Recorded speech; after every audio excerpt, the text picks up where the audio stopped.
puedan revisarla después.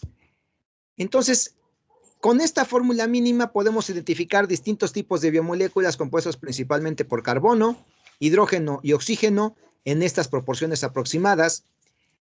Y las unidades estructurales más simples son aquellas que tienen 3 átomos de carbono y por lo tanto 3 oxígenos y 6 hidrógenos. Sin embargo, para esta fórmula estructural mínima, C3H6O3, podemos tener dos distintas versiones. Una en la cual tenemos un grupo funcional aldehído y el otro donde podemos tener un grupo funcional cetona. Y esto es algo que ya les había dicho en la clase pasada. A los monosacáridos que tienen grupo funcional de aldehído se les llaman aldosas y a las que tienen grupo funcional cetona se les llama cetosas. Los dos monosacáridos de 3 carbonos más simples que existen entonces pueden estar en estas dos versiones. Ahora fíjense que el resto de los carbonos tienen grupo funcional hidroxilo y eso nos va a llevar a la definición química de lo que son los carbohidratos. Pero ahorita voy a ello. Vemos que entonces la diferencia entre esos compuestos va a ser de la posición del grupo carbonilo. Puede ser un grupo terminal, entonces es un aldehído, o una posición en el carbono 2, se tratará de una cetona y el resto de los carbonos van a tener grupos hidroxilo. Esta característica la vamos a ver repetida en todos los demás monosacáridos y por lo tanto podemos definir a los carbohidratos no como compuestos de carbono hidratado, sino como compuestos que son polihidroxialdehídos o polihidroxicetonas. Polihidroxialdehídos o polihidroxicetonas.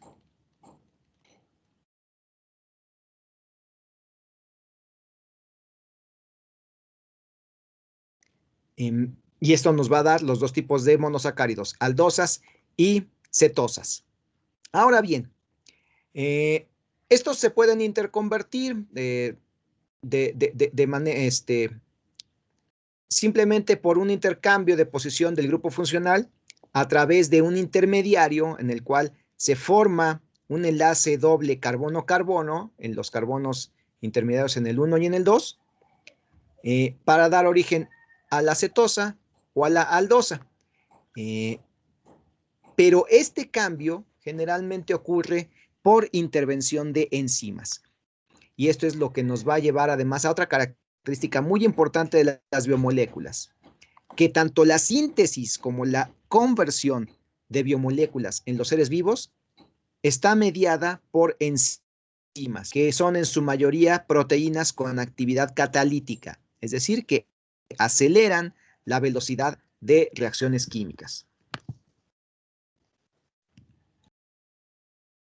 Otra propiedad importantísima en las biomoléculas es que va a ser muy importante el acomodo de los átomos alrededor del átomo central de carbono. Esta esferita negra representa el átomo central de carbono y sus 4 sustituyentes. Y hay átomos de carbono que van a tener sus 4 sustituyentes distintos y no es lo mismo tener un grupo funcional aldehído hacia arriba, el grupo con un carbono unido al hidroxilo hacia abajo, hidroxilo e hidrógeno a la izquierda y a la derecha, que el cambio de posiciones relativas de el hidroxilo y el hidrógeno, es decir, aquí como tenemos los 4 sustituyentes distintos, entonces la posición relativa de un grupo funcional con respecto a otro va a determinar propiedades físico-químicas que son muy, muy similares, pero en términos biológicos son muy distintos. En el caso de los carbohidratos, van a tener lo que se le llama configuración D, principalmente. Bueno, no principalmente, sino que esta configuración en la cual el grupo hidroxilo está orientado hacia la misma dirección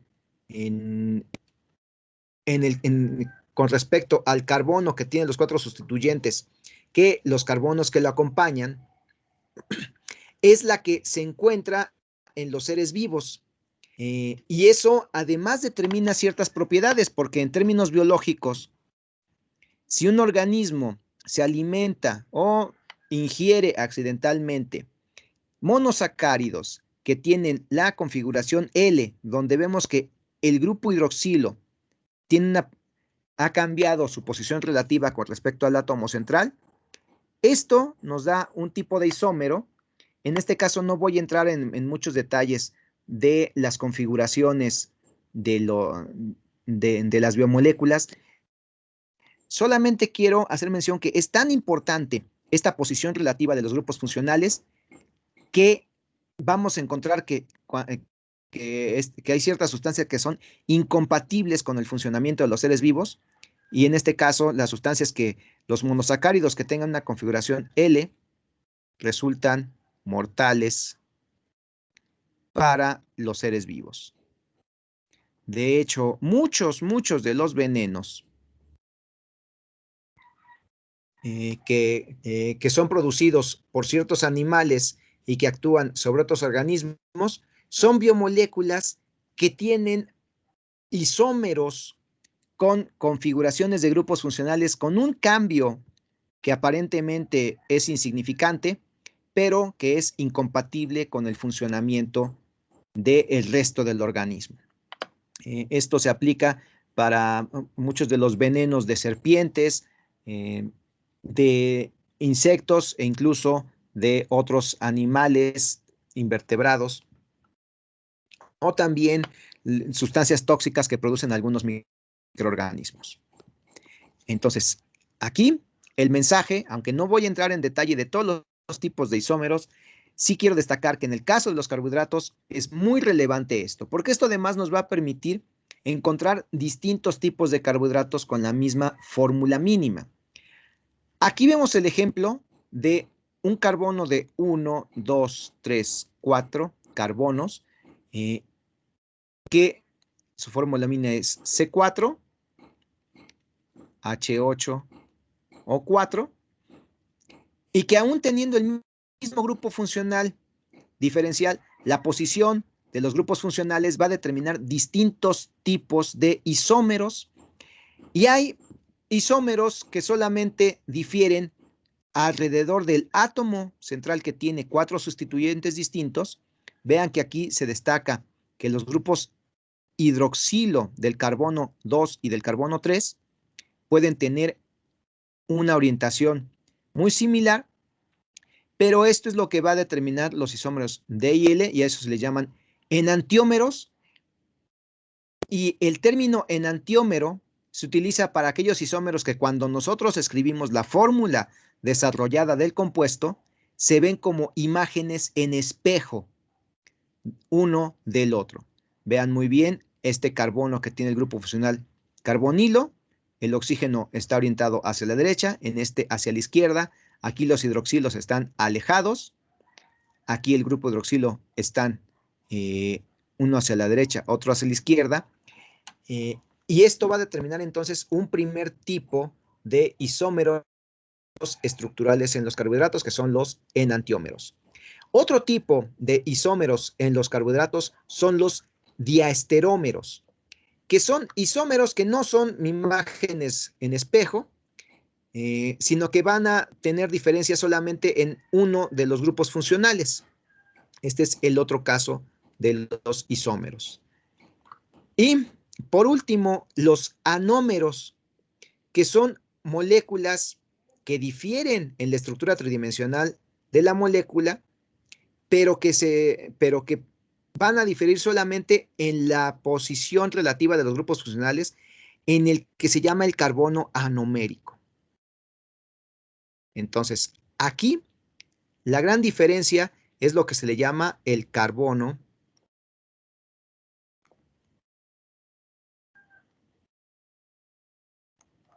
anomérico, y este es el átomo de carbono que tiene 4 sustituyentes distintos. Aquí tiene un R1, R2, R3 y R4. Hay carbonos que van a ver que tienen 2 sustituyentes iguales o los 3 sustituyentes son iguales. Por ejemplo, este carbono, vean que tiene 2 hidrógenos, un hidroxilo y otro carbono unido. Entonces, este no es un carbono anomérico. Aquí tenemos este carbono que tiene un carbono, un hidroxilo, hidrógeno y otro carbono, pero difieren del tipo de carbono por el grupo funcional. Entonces, este sería el carbono anomérico en este caso. Y en el caso de los anómeros, la diferencia está solamente en este carbono. Y fíjense que el grupo hidroxilo está por arriba del plano de la molécula en este anómero con respecto a este que está hacia abajo. Todos los demás grupos funcionales son iguales y la única diferencia está alrededor de este carbono anomérico. Y hay ciertos detalles más de nomenclatura que ahorita solamente los voy a mencionar. No se preocupen, no se los voy a preguntar en el examen, pero sí es importante que lo tengan en cuenta, que hay una diversidad muy, muy amplia en los carbohidratos en cuanto a los grupos funcionales y los tipos de isómeros que se forman. Y los nombres que se les dan, como vemos aquí, estos tienen 4 carbonos para los ejemplos de los enantiómeros y los diesterómeros. Y aquí la configuración alrededor del carbono anomérico va a dar el nombre de alfa o beta glucopiranosa o beta glucopiranosa. Esto, además, por si fuera poco, en los monosacáridos va a ser muy relevante cómo se acomodan o cómo rotan los átomos alrededor de los enlaces que los unen. Y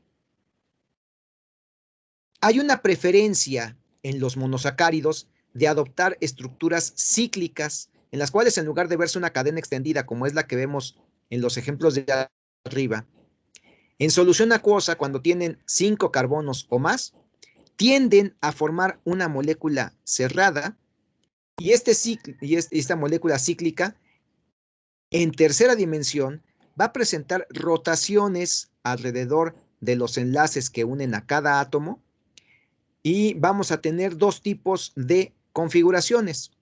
La configuración que se llama de silla, porque vean cómo se acomodan los átomos, tiene una forma como si fuera un respaldo, un asiento y los pies, y otra que se llama la conformación de bote o la configuración de bote. Entonces, silla y bote. Y estas son prácticamente equivalentes porque estas moléculas, cuando están disueltas en agua, tienen esta estructura cíclica y se están interconvirtiendo. Es decir, los enlaces no son rígidos, sino que dan moléculas con una cierta flexibilidad.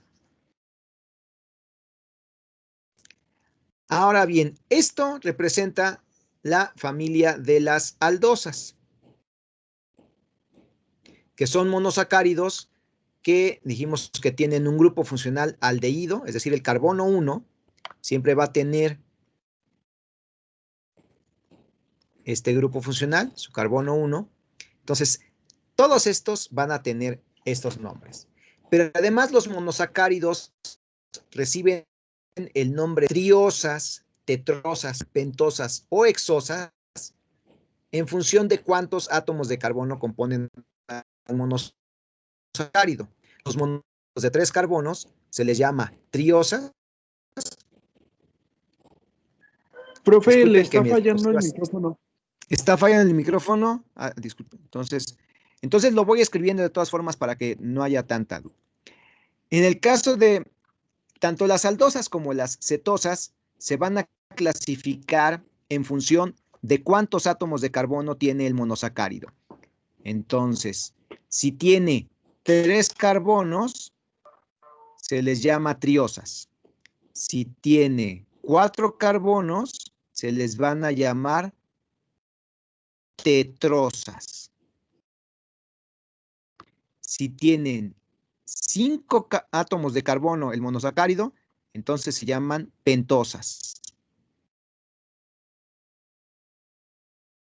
Y si tiene 6 átomos de carbono, se les llama hexosas. Y como ya habíamos mencionado, como es muy importante el grupo funcional y la configuración alrededor de ese átomo, de cómo están orientados los grupos funcionales, esto nos da origen a distintos tipos de biomoléculas. En términos de propiedades fisicoquímicas, todas las dos tetrosas son iguales. Las pentosas son iguales y las hexosas son iguales. Es decir, tienen el mismo tipo de solubilidad, el punto de fusión y del punto de ebullición es muy, muy similar. Las propiedades de reactividad con sustancias inorgánicas es muy similar, pero en términos biológicos son distintas. Aquí vamos a encontrar a uno de los monosacáridos más conocidos, que es la D-glucosa. ¿No es cierto? Subrayé la que no era.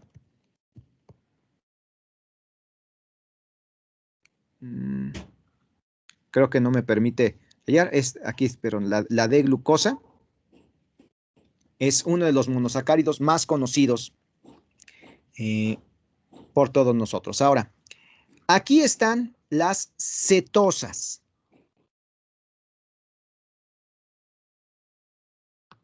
Y estas son las que en el carbono 2 van a tener este grupo funcional. El grupo carbonilo en el carbono 2. Y de nuevo, como tiene 3 carbonos, aquí tenemos las cetotriosas. De 4 carbonos son cetotetrosas. De 5 carbonos las cetopentosas.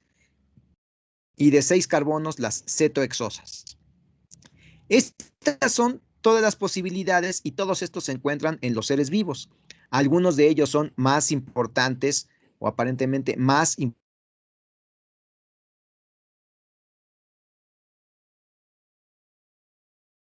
La fructosa, que es la que aparece hasta aquí abajo, es la cetosa más abundante, es el azúcar principal de las frutas y por eso se le llama fructosa.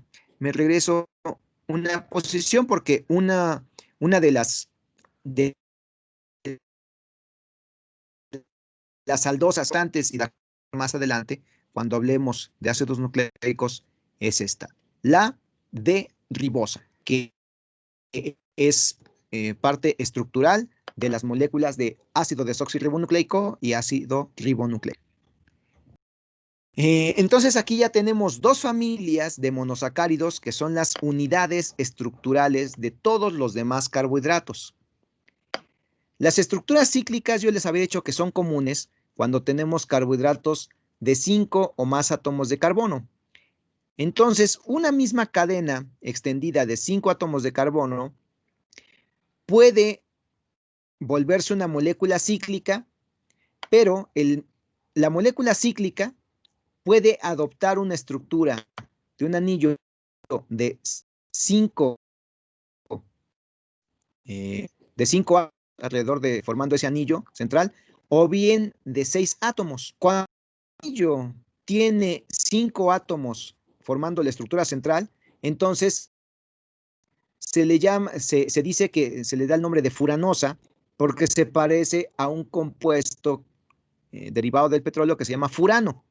Y si el anillo da origen a una estructura de 6 átomos, se le llama pirano. Pongo aquí la O y aquí pirano para que sea como se escribe en español.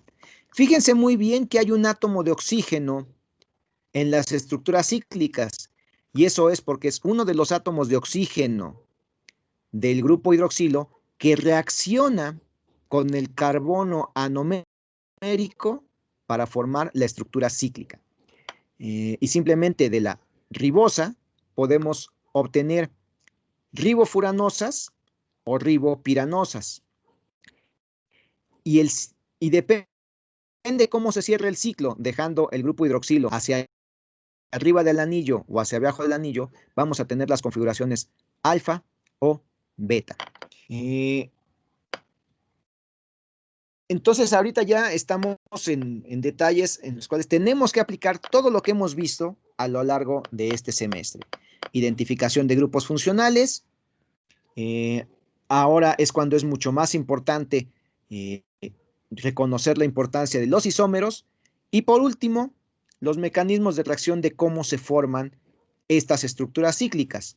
Aquí vemos que las estructuras cíclicas se forman porque los grupos hidroxilo van a tener al átomo de oxígeno con un par de electrones sin compartir.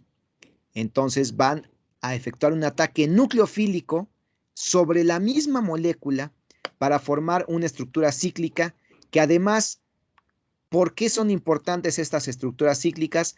Porque son más estables cuando están disueltas en agua. Hay una mayor estabilidad.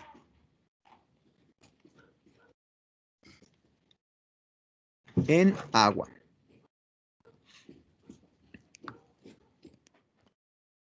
Las estructuras cíclicas ya hemos dicho que pueden tener una rotación libre de los átomos alrededor de los enlaces y vamos a tener las conformaciones de silla o conformación de bote.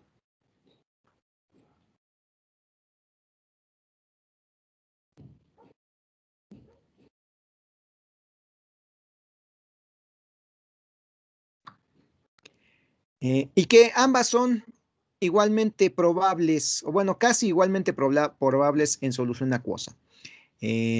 Bajo ciertas condiciones de pH y temperatura está más favorecida la conformación de bote y en condiciones un poco distintas se favorece más la conformación de silla, pero lo que predomina es que la estructura cíclica es más estable en solución acuosa. Retomando un poco, ahora hemos hablado hasta el momento de monosacáridos, de las diferencias entre los isómeros por los distintos grupos funcionales y finalmente esto nos va a llevar a reconocer los otros tipos de carbohidratos. La glucosa es un ejemplo de un monosacárido porque es una molécula que tiene un solo grupo aldehído y los demás son grupos hidroxilo. Los monosacáridos van a reaccionar para formar cadenas que son más o menos cortas o de una mayor longitud. Aquí tenemos el ejemplo de la maltosa, que es una molécula formada por dos monosacáridos unidos y como está formada por dos monosacáridos, se le llama disacárido.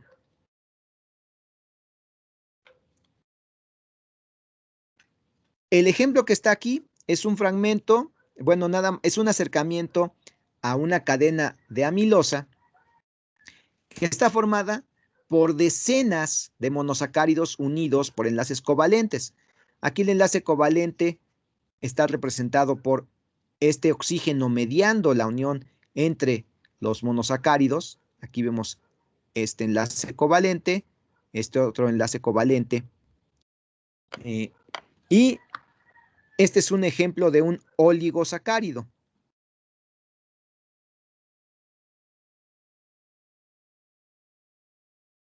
Hablando un poco sobre la etimología de estas palabras, monosacárido significa sacárido formado por una unidad. De ahí el prefijo mono. Di, que está formado por dos sacáridos. Oligo, por algunos. Y este término, algunos, es bastante relativo, porque puede significar más de 3 hasta algunas decenas.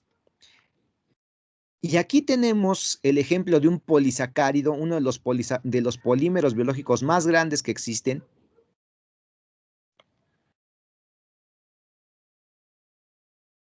Y en este caso es el agregado de peptidoglicana, en el cual aquí hay una cadena de proteína alrededor del cual se ven como ramificaciones, cadenas de oligosacáridos que pueden ser cientos, miles o millones de ellas, formando una sola macromolécula muy, muy grande que le da rigidez y refuerza la pared celular bacteriana.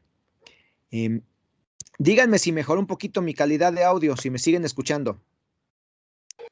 Sí, profe. Sí, profe. ¿Sí? Sí, profe, ya mejoró. Okay. Sí, mejoró, qué bueno. Entonces,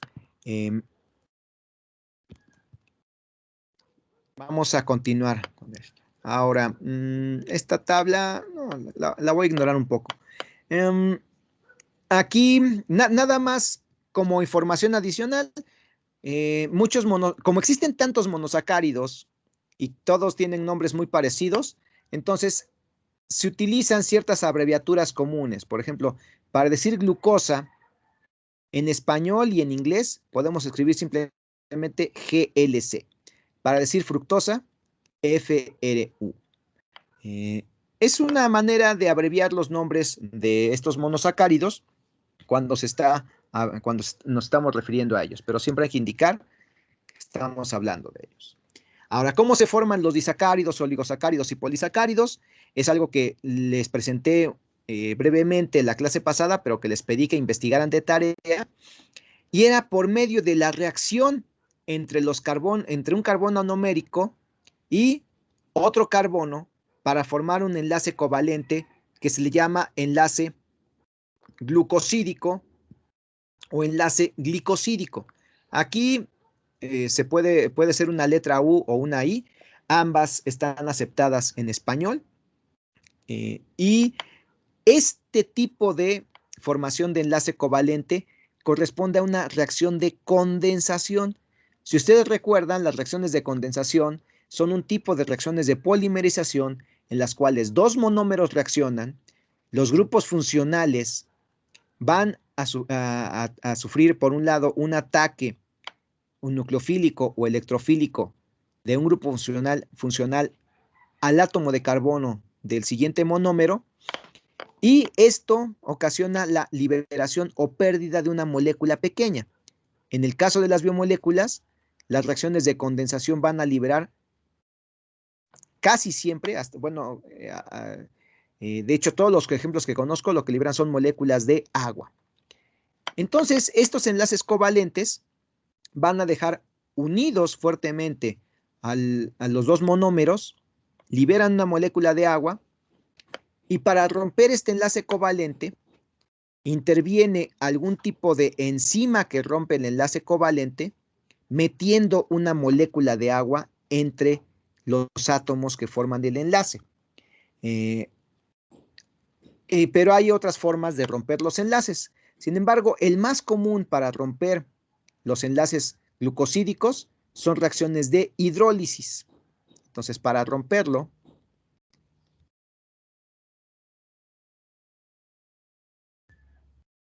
se puede hacer por dos tipos de reacciones. Una que es de hidrólisis,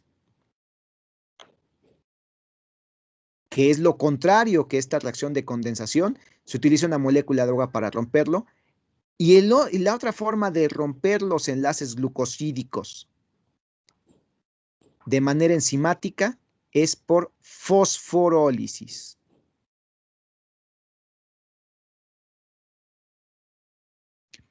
Y aquí vemos este ejemplo, la síntesis.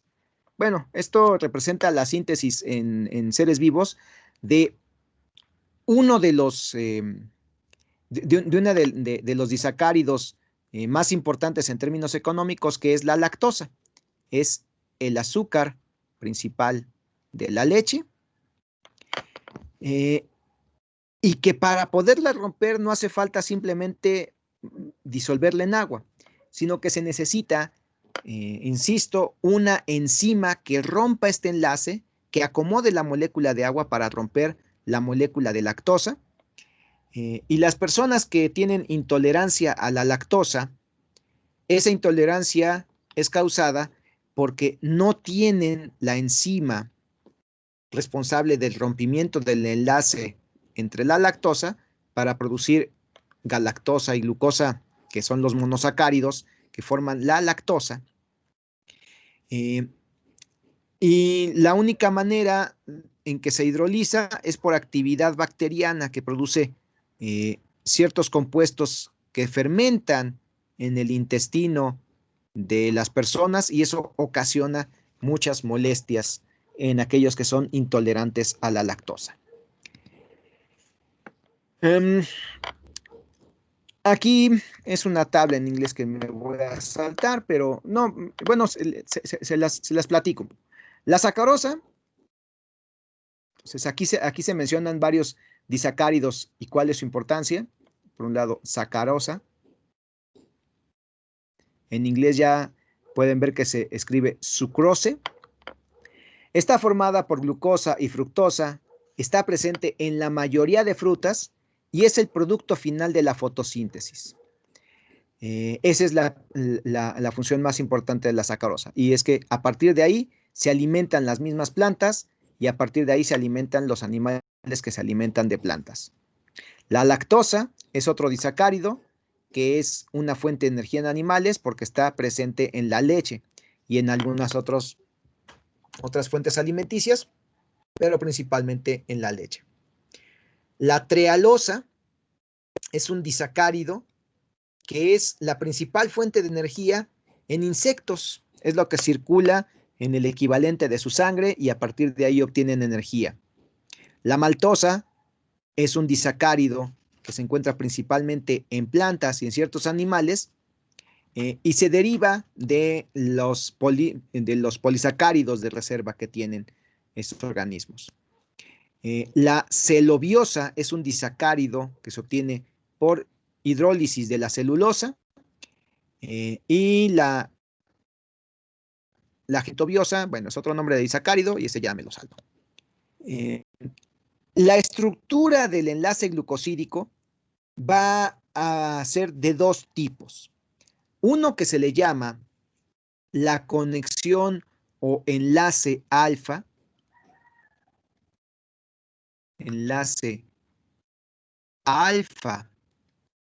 glucosídico. Y este enlace alfa glucosídico lo podemos distinguir porque en el enlace doble, la orientación de los hidrógenos o de los grupos funcionales de los átomos que están enlazados van hacia la misma orientación. Vean aquí, hidrógeno, hidrógeno están hacia arriba, el oxígeno están hacia abajo del plano que se forma por los dos monosacáridos unidos. Aquí los grupos funcionales están de nuevo hacia arriba y el oxígeno hacia abajo.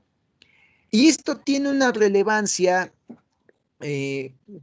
bastante ventajosa.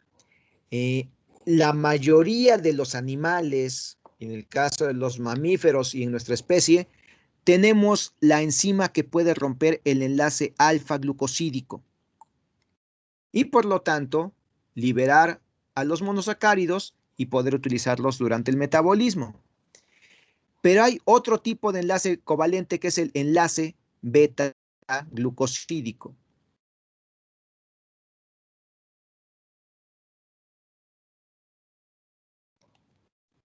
Y en este, al contrario del enlace alfa, vemos que los grupos funcionales que están alrededor de los carbonos que forman el enlace van a estar en posiciones opuestas. Aquí lo estoy marcando. Aquí hacia abajo. Aquí hacia... Lo cual ocasiona que estas estructuras adopten una conformación más rígida, las hace más estables químicamente y se requiere una enzima especial para romper este enlace beta. Ahorita es decir que la gente intolerante a la lactosa es intolerante porque no puede romper este enlace beta-glucosídico. Vean, esto es la diferencia. Estos sí se pueden partir con facilidad.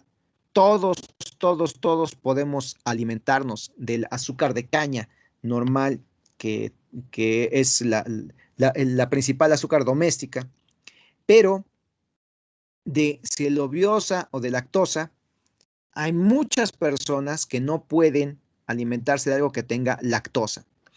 Y esto además es muy relevante porque el enlace beta-glucosídico va a estar presente en ciertos polisacáridos que nosotros no podemos digerir.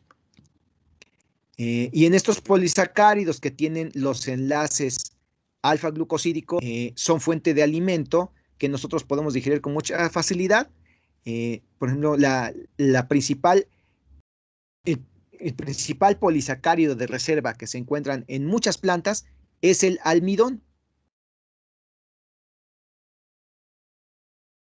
Y el almidón está formado por monosacáridos unidos por enlaces alfa-glucosídicos.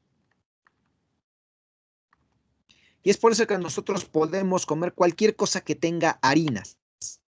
Los almidones los encontramos en las harinas de maíz, harina de trigo, como dos de los ejemplos donde se obtiene más almidón.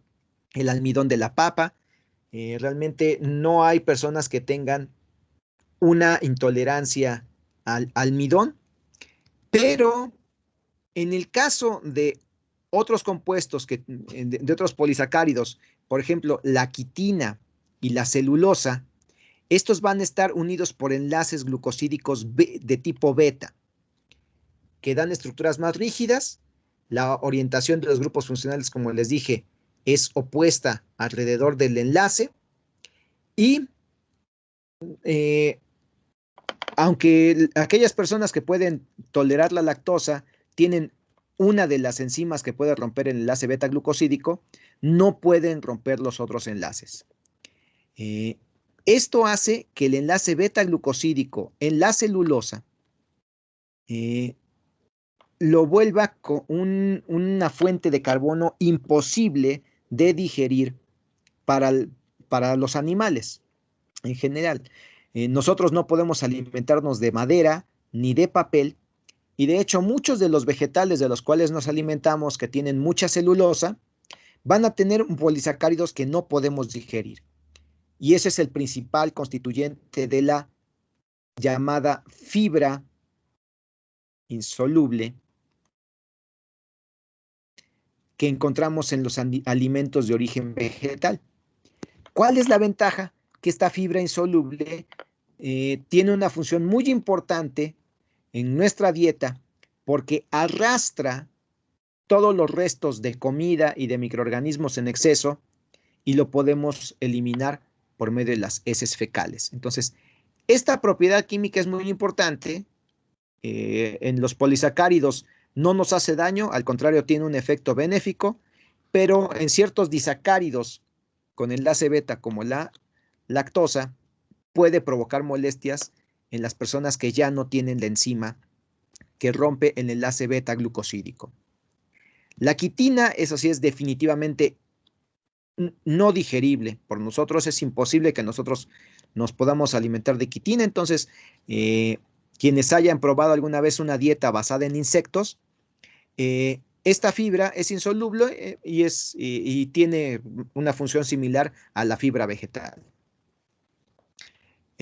Algunos otros polisacáridos, ya para terminar esto de carbohidratos, les hablaré de que hay oligosacáridos que están unidos a proteínas.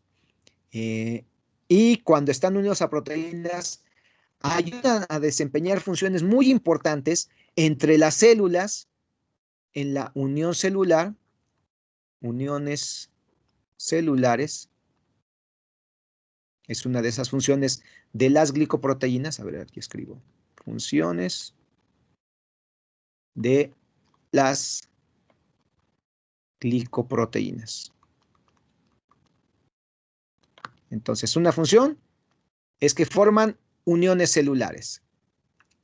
Otra son mediadores de la comunicación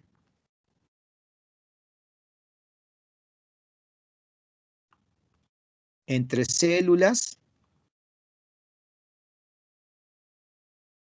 y, por último, son moléculas que sirven para identificar entre las distintos tipos de células. Entonces, son ligandos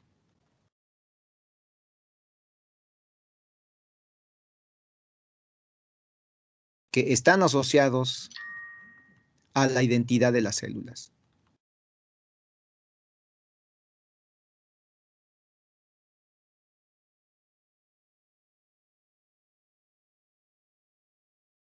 Y bueno, como no me preguntan, yo les voy a decir algo. Esta de que estén asociados a la identidad de las células, quiere decir que así es como se reconocen las células. Así es como nuestras propias células reconocen cuáles son las células propias del cuerpo y cuáles son las células ajenas o los parásitos que ingresan.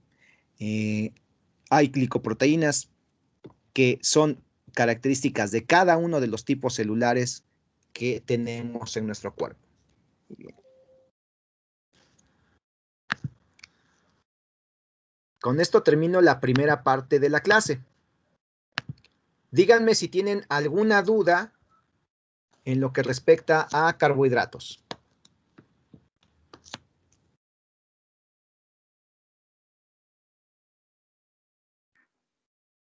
Creo que ninguna, profe. ¿No?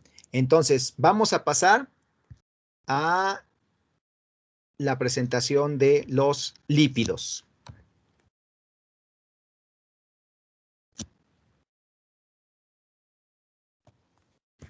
Entonces, de nuevo, voy a compartir pantalla y ya en este momento deben ver ustedes mi presentación.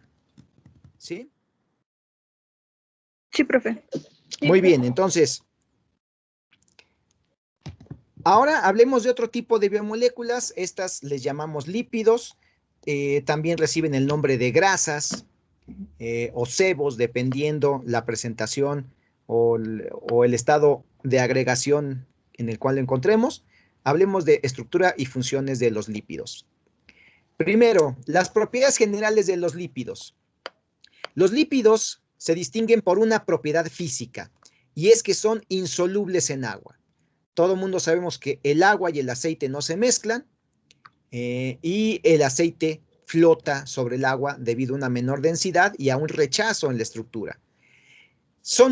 Llegan a ser los pocos lípidos que son algo solubles, son muy poco solubles, pero sí son muy solubles en solventes orgánicos, como son los hexanos, benceno, cloroformo, que son compuestos no polares. La composición principal es carbono e hidrógeno, es decir, son algo así como hidrocarburos de origen biológico, pero que van a tener en menores cantidades oxígeno, algunos de ellos. Le llamamos lípidos a una variedad muy grande de biomoléculas, entre las cuales están las vitaminas liposolubles, las hormonas esteroideas, las prostaglandinas, los ácidos grasos, los triglicéridos, que también les llamamos grasas en general, las ceras, glicerofosfolípidos, esfingolípidos y sus derivados. Entonces, estamos hablando ahora sí de compuestos muy diversos que se reconocen porque no se disuelven en agua. Los lípidos los podemos clasificar de acuerdo a una reacción química que es la de saponificación en lípidos saponificables y los lípidos no saponificables. ¿Qué significa saponificables? Bueno, pues hay una reacción en la cual se puede mezclar, que de ahí viene el origen, se puede mezclar el sebo obtenido de animales con ceniza o con alguna base fuerte, que puede ser hidróxido de sodio o hidróxido de potasio, y esta reacción de una grasa más una base fuerte produce un jabón. Por eso se habla de que hay lípidos saponificables, pero no todas las grasas son saponificables o no todos los lípidos. Solamente las que les llamamos grasa. Por ejemplo, lo que se obtiene del sebo, de la manteca, de los aceites. De ahí se puede producir jabón al someterlo a una reacción con una base fuerte. Los lípidos que son saponificables son los triglicéridos, los glicerofosfolípidos y esfingolípidos. Me detengo tantito aquí nada más para enfatizar. Los triglicéridos son lípidos que son reserva energética o fuente de energía que circula en la sangre y se almacena en las células del tejido adiposo. Los glicerofosfolípidos y los esfingolípidos son lípidos que se encuentran en las membranas de todas nuestras células. Las ceras, hay distintos tipos de ceras, por ejemplo, la cera de los panales de abeja o la cera que recubre las hojas de las plantas de muchas especies vegetales, eso que le da el lustre a las hojas de las plantas son ceras, y los ácidos grasos que se derivan de la hidrólisis de los lípidos anteriores. Ahora bien, entonces todos estos tienen en común esto, de que se puede llevar a cabo esta reacción que se llama saponificación. Por otro lado, los lípidos no saponificables son lípidos que no pueden tener esta reacción porque el enlace que permite la reacción de saponificación, aquí hay enlaces de tipo éster que unen a las partes de las moléculas. Entonces, en realidad la base fuerte actúa sobre el grupo funcional éster, que es característico de todos los lípidos saponificables. Los lípidos saponificables no tienen enlace E de tipo éster, no tienen este grupo funcional. Y ahí vamos a encontrar a los terpenos, que son derivados del isopreno. Espero poder abarcar un poco sobre ejemplos de terpenos. Los esteroides, que son el colesterol y sus derivados. Las hormonas esteroides y los anabólicos son esteroides. Y un tercer grupo que se le llama eicosanoides o icosanoides, que son moléculas de 20 átomos de carbono que cumplen muchísimas funciones en los seres vivos. Y ahí tenemos tres tipos principales: las prostaglandinas, tromboxanos y leucotrienos. Este tipo de biomoléculas cumplen funciones que regulan las respuestas fisiológicas del organismo. Por ejemplo, cuando hay una infección causada por bacterias o por hongos o protozoarios, generalmente se producen algunas de estas sustancias que modulan las respuestas del sistema inmune, son las que provocan la fiebre, las que provocan la sensación de dolor y la activación de las moléculas del sistema inmune. Y todo esto que permite reconocer al individuo que algo no está funcionando bien en el organismo.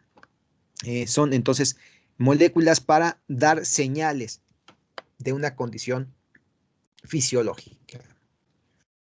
Hablando de los lípidos saponificables, tenemos dos grandes grupos: los que se llaman lípidos de reserva o lípidos neutros, y que son una reserva energética, y aquí es donde encontramos a los triglicéridos o también llamados triacilgliceroles, y se llaman triacilgliceroles porque están formados por una molécula de glicerol y tres ácidos grasos unidos por un enlace éster, que es lo que representa esta línea. Por otro lado, los lípidos de membrana son lípidos polares porque van a tener un grupo funcional con una carga eléctrica o con alguna propiedad que les permite mezclarse moderadamente con agua. Y aquí tenemos dos tipos de lípidos de membrana: los fosfolípidos y los glucolípidos. Los glucolípidos son lípidos que van a tener moléculas de carbohidrato monosacárido, disacárido unidos, y los fosfolípidos van a tener un grupo fosfato. De los fosfolípidos hay glicerofosfolípidos y esfingolípidos. Los glicerofosfolípidos son muy parecidos a los triglicéridos, tienen una molécula de glicerol, dos moléculas de ácido graso unidos por enlace éster, y en lugar de la tercera molécula de ácido graso tienen un grupo fosfato y un alcohol. En el caso de los esfingolípidos, son moléculas que van a tener un ácido graso, grupo fosfato y alcohol, unidos a un alcohol muy largo que se llama esfingosina, y eso es lo que los caracteriza. Lo que tienen en común los glicerofosfolípidos y los esfingolípidos es que están en las membranas de todos los seres vivos. Y pues hay algunos que tienen, como les decía, algún monosacárido unido, que son los glucolípidos.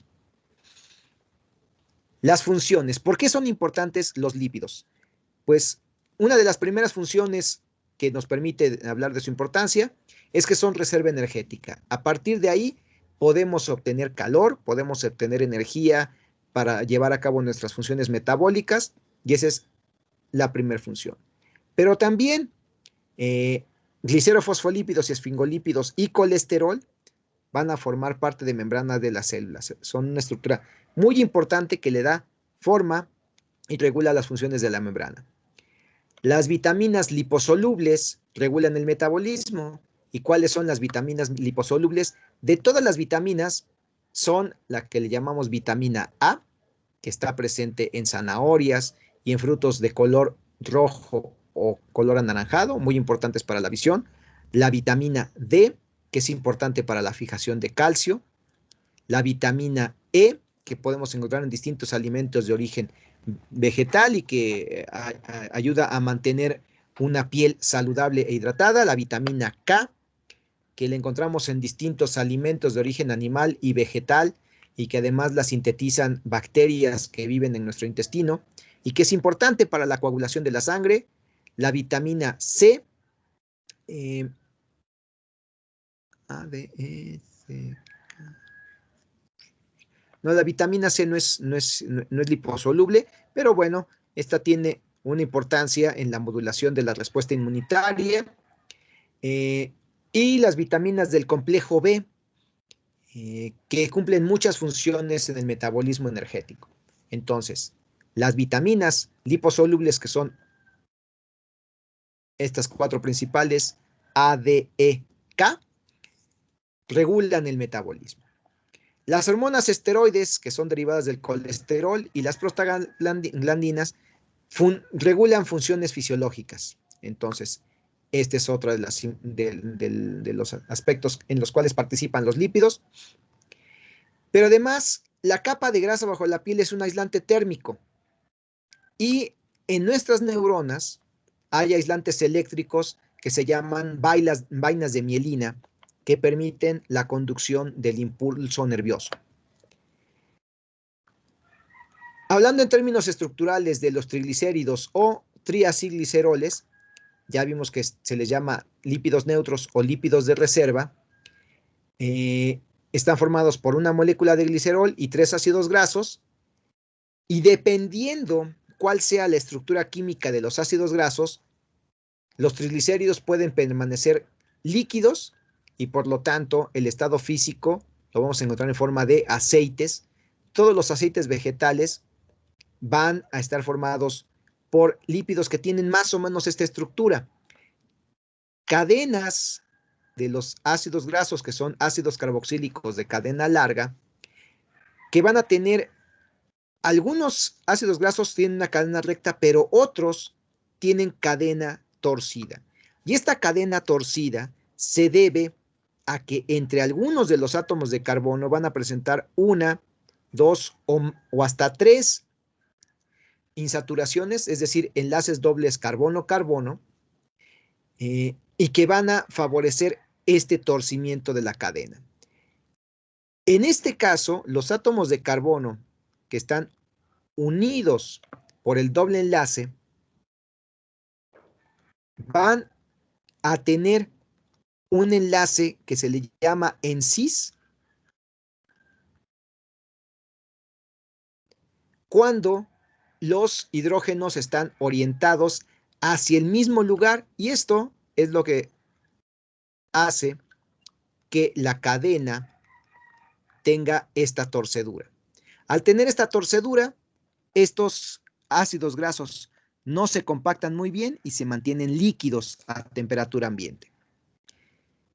En cambio, si los ácidos grasos son solamente saturados, van a tener cadenas carbono-carbono rectas. Y estas cadenas carbono-carbono, las que están más cerca de otras, se pueden empacar con mucha facilidad sin que haya nada que les estorbe el empaquetamiento.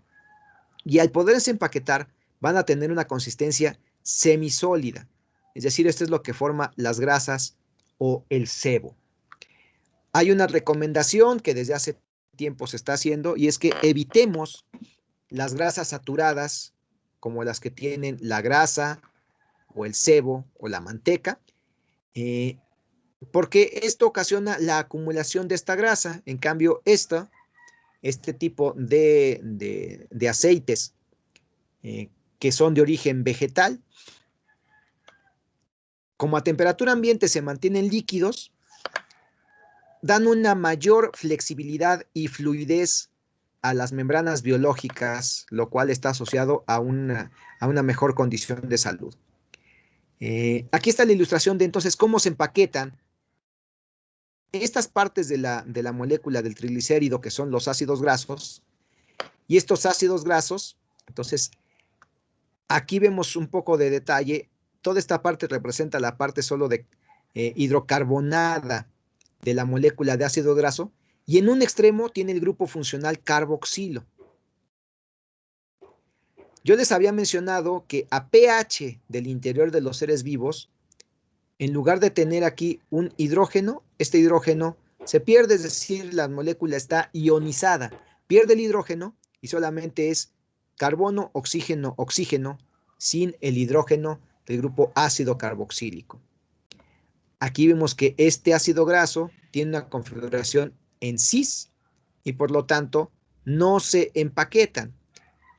Cuando solamente hay ácidos grasos saturados, se empaquetan muy bien, eso les da la consistencia sólida, y cuando tienen insaturaciones en cis, estos ya no se pueden empaquetar y se mueven con una cierta libertad, lo cual es una propiedad asociada a los líquidos, a los aceites. Los ácidos grasos que tienen dobles enlaces en trans, es decir, aquellos que tienen el doble enlace carbono-carbono, hacia acá está el carbono, acá el hidrógeno, aquí el hidrógeno y aquí el carbono, van a tener el mismo aspecto general que un ácido graso saturado, es decir, una cadena recta que se empaqueta y va a formar sebo.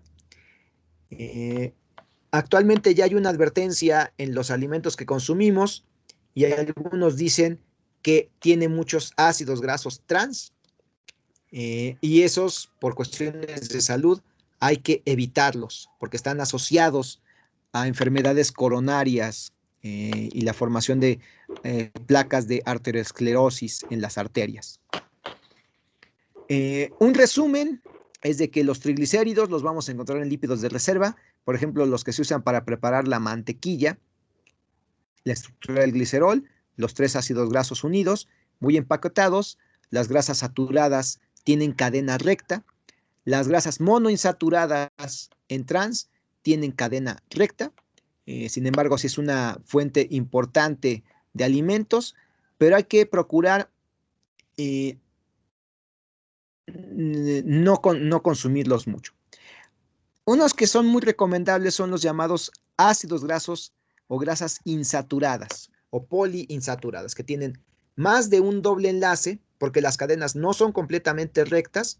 Las encontramos en aceite de pescado, aceite de muchas semillas, el aceite de oliva y el aceite de canola, el aceite de girasol. Y a estos ácidos grasos son a los que se les dan las denominaciones de omega 3 y omega 6. Estos son los que han recibido mayor atención porque tienen varios dobles enlaces. ¿Qué significa esto de la denominación omega 3 y omega 6? De acuerdo a la nomenclatura de IUPAC, si ustedes recuerdan, la cadena de carbonos se comienza a numerar desde aquella que tiene el grupo funcional. Este sería el carbono 1, el carbono 2, el carbono 3, el carbono 4, 5, 6, etc. Una nomenclatura tradicional que todavía se utiliza es numerar los carbonos después del grupo funcional, llamándolo carbono alfa, carbono beta, carbono gamma. carbono delta, épsilon, etcétera. Y se enumeran después del grupo funcional. Los especialistas en nutrición generalmente siempre le llevan la contra a los químicos y los especialistas en ciencias biológicas y les gusta hacer las cosas de otra manera. Entonces, ellos numeran los carbonos desde el extremo y entonces a este le llaman el carbono alfa, el carbono beta, no es cierto, perdón, el carbono 1, el carbono 2, el carbono 3, 4, 5, 6. Y de acuerdo a esto, este ácido graso sería un ácido graso omega 6. Por un capricho de los nutricionistas, pero cuando menos así somos conscientes de que ese ácido graso tiene un doble enlace en el carbono 6 contando desde el último carbono. Y como la última letra del alfabeto griego es la letra omega, que tiene forma de herradura, esa es la justificación de por qué el nombre de ácidos grasos omega 3 y omega 6. Por último, aquí las grasas en trans van a tener la misma estructura recta como las grasas saturadas. Ahora, el colesterol. Esta molécula también es un lípido, pero este es un lípido con un grupo polar porque tiene un grupo hidroxilo en un extremo de la molécula, pero vemos que tiene varios anillos fusionados. El nombre de esta estructura en nomenclatura tradicional es la de ciclopentano, que es este anillo, y luego perfhidrofenantreno. El enfenantreno es esta parte de 3 anillos de 6 átomos de carbono fusionado. El perhidro es por este grupo hidroxilo. Entonces, este es el otro nombre de la estructura base del colesterol, ciclopentano, perhidrofenantreno. Esta molécula, como podemos ver, tiene muchos átomos de carbono, tiene una cola que se extiende hasta 27 carbonos, pero no está muy extendida debido a estos anillos fusionados. Da una molécula muy compacta que aumenta la rigidez de las membranas biológicas cuando está en las membranas. Nuestras células son capaces de sintetizar su propio colesterol y es poco recomendable alimentarse de fuentes que añadan mucho colesterol a nuestra dieta, porque ese colesterol va a terminar atascándose generalmente en las arterias, bloqueando la circulación sanguínea. Entonces, es un consejo un poco dado a la ligera, pero que aquí están algunas de las razones físico-químicas de por qué evitar las dietas ricas en colesterol. Ahora, los lípidos polares, que son aquellos que tienen un grupo funcional que se puede mezclar con el agua, y una parte de la molécula no se mezcla con el agua porque no puede formar puentes de hidrógeno, pueden adoptar distintas formas al agregarse en una solución acuosa. Y hay lípidos que van a tener una forma en que tienen una cola hidrofóbica, que es esta partecita de la molécula, y una parte polar que se le llama cabeza polar. Entonces, esta es la cabeza polar. Y que cuando se mezclan en agua, forman estructuras que se les llaman micelas.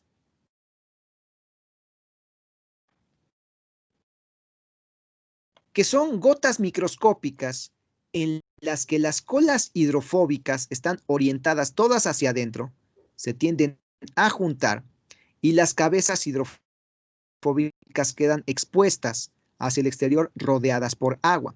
Entonces, estas gotas microscópicas se llaman micelas y son estructuras que se forman por ciertos lípidos polares. Hay otro tipo de lípidos que en lugar de una cola hidrofóbica, Esta es la cola.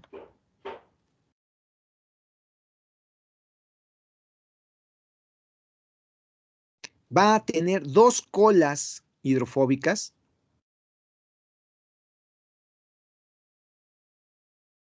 Y tiene una cabeza polar, es esta. Y que cuando se mezclan en agua, se empaquetan como formando una cerca tridimensional, donde las colas hidrofóbicas quedan los pares al lado de las otras, pero también se forma una segunda capa, la cual orienta toda la parte hidrofóbica, es decir, toda esta es una parte que no se mezcla con el agua. Eso es lo que significa el término hidrofóbico. Y las cabezas polares quedan orientadas hacia donde esté el agua. Esto forma una bicapa lipídica. Este es el segundo tipo de estructura. Y las bicapas lipídicas y las micelas son muy importantes en la función de los seres vivos porque pueden formar bicapas lipídicas extendidas, pero que después adoptan una estructura cerrada que queda sellada y va a contener un líquido dentro de la estructura de la bicapa lipídica y va a estar rodeada por agua. O sea, aquí hay agua. Y aquí adentro también va a tener agua. Entonces, este compartimento formado por una bicapa lipídica forma vesículas y es el origen de la estructura biológica más importante de las células, que es la membrana celular.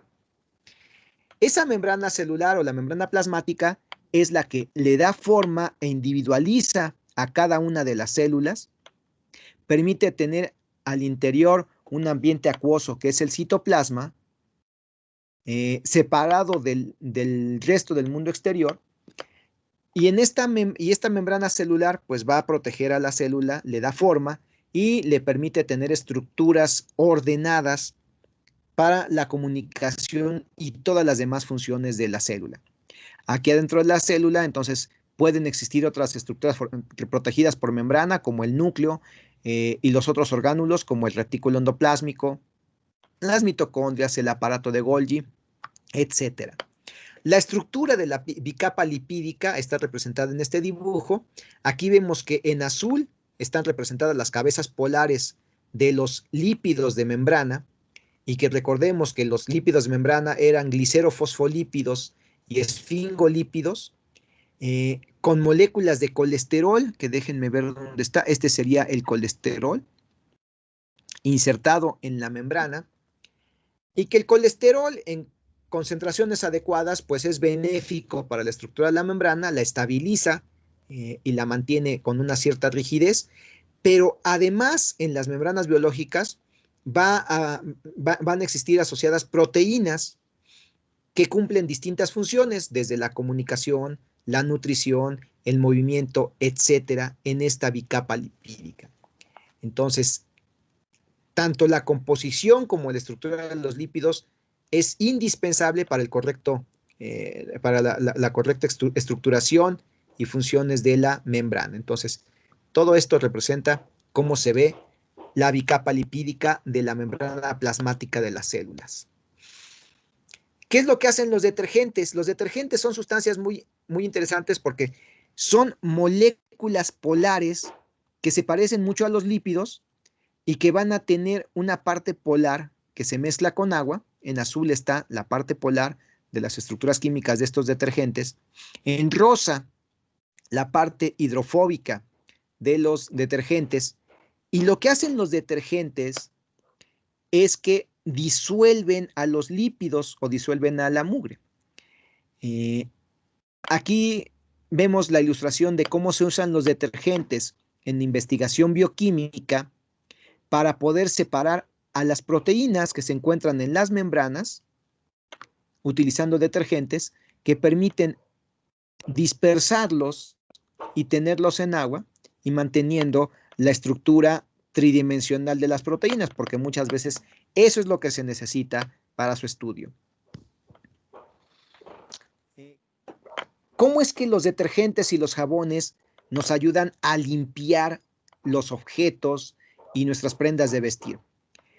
A lo que le llamamos mugre, generalmente se trata de moléculas de lípido mezcladas con otros componentes y que se quedan estancadas en distintas superficies. Estas capas de grasa se pueden limpiar de manera muy eficiente utilizando jabones o detergentes. Y aquí vemos que el efecto que tienen es que los detergentes, como están formados por moléculas polares, por lípidos polares que tienen una cola hidrofóbica y una cabeza hidrofílica, la parte hidrofóbica se une a la mugre y la rodea, lo cual permite que cuando uno pasa al ciclo de enjuagado, rodea pequeñas porciones de esa mugre, es decir, de esas partículas de grasa mezcladas con otros desechos, y como las colas hidrofóbicas están orientadas hacia la parte grasosa de la mugre y las cabezas polares están orientadas hacia donde está el agua, se puede enjuagar y remover toda esta mugre de la superficie. Con un nuevo ciclo de enjuague se remueve el resto del exceso del detergente y eso permite entonces atrapar a la mugre, que no es otra cosa más que lípidos mezclados con otros componentes. Esto es muy importante para prevenir también infecciones, porque en esa grasa se pueden quedar atrapadas muchas bacterias y durante esta pandemia, lavarnos las manos con jabón es extremadamente importante porque lo que hace es esto: destruye la estructura membranal del virus y lo desarma, lo desensambla. Entonces ya se convierte en algo que no es infeccioso. De ahí la gran recomendación de lavarnos las manos con frecuencia, siempre que salgamos y a lo largo del día, habituarnos a hacerlo.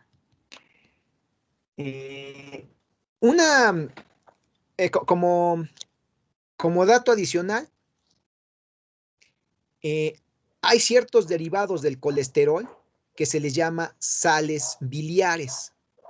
Y las sales biliares se producen en un órgano especial muy cercano al hígado que se llama vesícula biliar, que funcionan como emulsificantes, es decir, hacen la misma función que los detergentes, pero en lugar de quitar la mugre, lo que hacen es que ayudan a disolver las grasas de las cuales nos alimentamos para poder convertirlas en nuestras biomoléculas.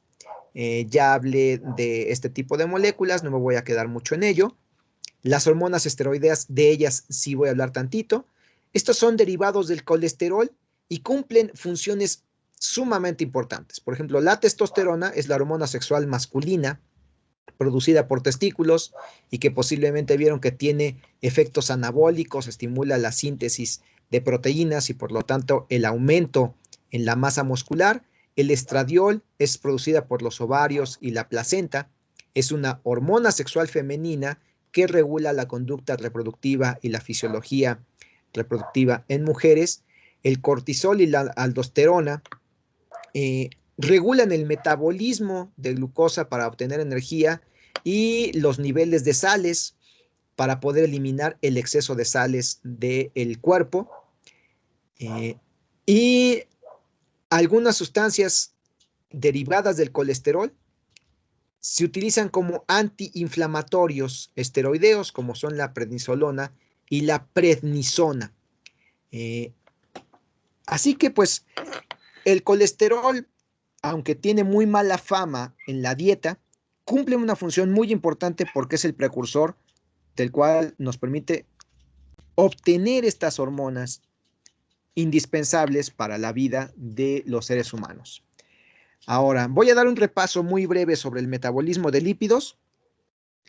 En el caso de los seres humanos, los lípidos los obtenemos a través de la dieta. La digestión ocurre, comienza en el estómago, bueno, comienza desde la boca con la saliva, pero se lleva a cabo de manera más eficiente en el estómago, pero principalmente en el intestino, y esto va a liberar ácidos grasos y colesterol, que después los vamos a absorber para que lleguen a hígado y al intestino, para poder producir triacilgliceroles, que recordemos son moléculas de reserva energética que se van a almacenar para esos momentos cuando necesitamos energía para echar a andar los movimientos musculares y el mantenimiento de funciones vitales. Para la distribución de lípidos en el cuerpo, se forman lipoproteínas que circulan a través de la sangre. Aquí vemos la participación de distintos órganos del aparato digestivo, el estómago, donde les dije que va ocurriendo la digestión, la vesícula biliar que produce las sales biliares para poder disolver a las grasas y que se puedan absorber y que se distribuyan a la sangre para que lleguen al tejido adiposo, donde son almacenados, para que lleguen al músculo, al hígado y al corazón, para que se obtenga energía a partir de esas grasas, pero también se transportan al hígado y el exceso pueda ser eliminado por medio de la excreción de los materiales que ya no se utilizan en el cuerpo. Los lípidos también tienen ciertas funciones bien interesantes, así que aquí les menciono 3 de ellas, 4. Los camellos y los dromedarios tienen una joroba y yo creo que a todo mundo nos dijeron que en la joroba estos animales almacenan agua. En realidad lo que almacenan son lípidos en forma de grasa que por medio del metabolismo suministran energía al resto de los órganos, principalmente a los músculos y al cerebro, para que sobrevivan en condiciones extremas de temperatura y de falta de agua, pero además, gracias al metabolismo, la oxidación de los ácidos grasos permite obtener agua a partir de la oxidación de los ácidos grasos que están en reserva en las jorobas. En el caso de los cachalotes, que son un tipo de ballenas, van a tener una cabeza muy, muy grande, donde tienen un órgano que se llama el órgano del spermaceti. El spermaceti es un tipo de cera que tiene una densidad menor a la del agua. Y al tener una densidad menor a la del agua, le permite que este animal pueda flotar y que cambiando la cantidad de spermaceti en esta parte de la cabeza del animal, entonces puede sumergirse, acumula lípidos y entonces emerge para poder respirar, lo cual facilita que este animal pueda nadar y pueda flotar en el agua cuando necesita recuperar oxígeno del aire. Hay muchas semillas que tienen aceites como sustancias de reserva para la germinación de las plantas. De ahí es de donde obtienen energía estas semillas para formar árboles, en el caso de las nueces y los pistaches y los piñones.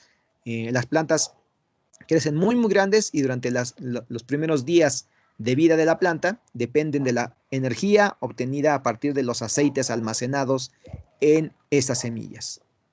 Y bien, entonces,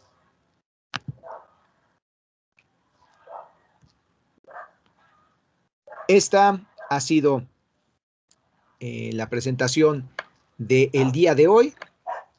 Y aquí veo que ya me escribieron una duda, me parece muy bien. Déjenme ver cuál es la duda. Y dice Javier, ¿por qué es que algunas personas no pueden tolerar la lactosa? Ahorita voy a ella, déjame nada más detengo la grabación